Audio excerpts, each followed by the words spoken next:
अस्सलामु अलैकुम वरहमतुल्लाहि वबरकातुह। नाज़रीन, एक साहब ये मसला पूछते हैं और आज की इस वीडियो में मसला का उन्वान ये है कि क्या कोई किसी के लिए अगर शहनशाह नाम रखना चाहे तो क्या शहनशाह नाम रखना ये अज़रुए शरा जायज़ है या नाजायज़ है। तो फिर वीडियो अगर वॉच करेंगे तो पूरी बात इंशाअल्लाह अच्छी तरह समझ में आ जाएंगी, अल्लाह ने चाहा तो। इंशाअल्लाह पूरी वीडियो इसी मसले से रिलेटेड होगी। इंशाअल्लाह इस मसले की वजाहत की मुकम्मल कोशिश करूँगा। आपसे छोटी सी रिक्वेस्ट है कि अगर चैनल में आप नए हैं तो फर्स्ट टाइम ज़रूर सब्सक्राइब कर लें और वीडियो को लाइक करना न भूलें।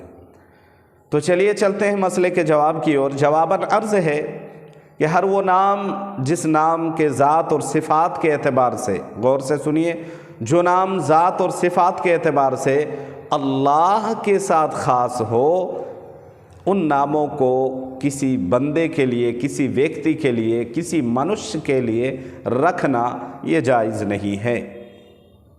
फॉर एग्ज़ाम्पल, मिसाल के तौर पर कि लोग अपने बच्चों का नाम शहनशाह रख लेते हैं।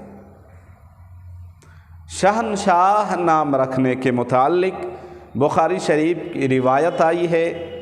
रावी हैं हज़रत अबू हुरैरा रज़ी अल्लाह ताला अन्हु, फरमाते हैं जनाब रिसालत मआब सल्लल्लाहु अलैहि वसल्लम इरशाद फरमाते हैं कि कल क़यामत के दिन अल्लाह तबारक व तआला के नज़दीक सबसे मबगूज़, सबसे नापसंदीदा, सबसे बुरा आदमी वो माना जाएगा, समझा जाएगा कि जिसको शहनशाह बोलकर या नाम से पुकारा जाएगा।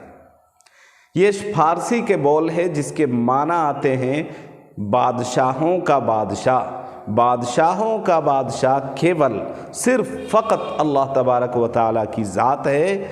इसलिए जलसा वगैरह के मौके पर बाज़ लोग कहते हैं कि जी यूं ही कह देते हैं, लेकिन ये सही नहीं है, दुरुस्त नहीं है, एहतियात करना चाहिए।